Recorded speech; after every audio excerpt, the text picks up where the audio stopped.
பித்தளைப்பட்டி அருள்மிகு ஸ்ரீ கருப்பண்ண சுவாமி மற்றும் குட்டியப்பட்டி அருள்மிகு ஸ்ரீ மதுரை வீரன் சுவாமி ஆலய புனராவர்த்தன மகா கும்பாபிஷேகம் விழா வெகு விமரிசையாக நடைபெற்றது. திண்டுக்கல் மாவட்டம் ஆத்தூர் வட்டம் பித்தளைப்பட்டி ஊராட்சி அருள்மிகு ஸ்ரீ கருப்பண்ண சுவாமி திருக்கோவில் மற்றும் குட்டியப்பட்டி அருள்மிகு ஸ்ரீ மதுரை வீரன் சுவாமி திருக்கோவில் மகா கும்பாபிஷேகம் வெகு விமரிசையாக நடைபெற்றது.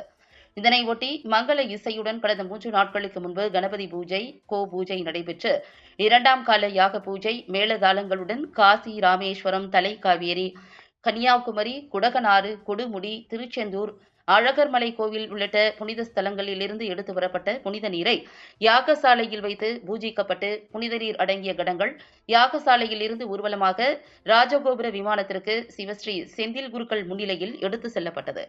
அங்கு ராஜகோபுர கலசங்கள் மீது சிவாச்சாரியார்கள் புனித நீரை ஊற்றி மகா கும்பாபிஷேகத்தை நடத்தி வைத்தனர். அதனைத் தொடர்ந்து மகா தீபாராதனை காண்பிக்கப்பட்டு பக்தர்களின் மீது புனித நீர் தெளிக்கப்பட்டது. தொடர்ந்து அருள்மிகு ஸ்ரீ கருப்பண்ண சுவாமி மற்றும் அருள்மிகு ஸ்ரீ மதுரை வீரன் சுவாமிக்கும் சிறப்பு அபிஷேகம் செய்து வழிபாடு நடத்தினர். கும்பாபிஷேக விழாவில் பல்வேறு பகுதிகளில் இருந்தும் திரளான பக்தர்கள் கலந்து கொண்டு சுவாமி தரிசனம் செய்தனர்.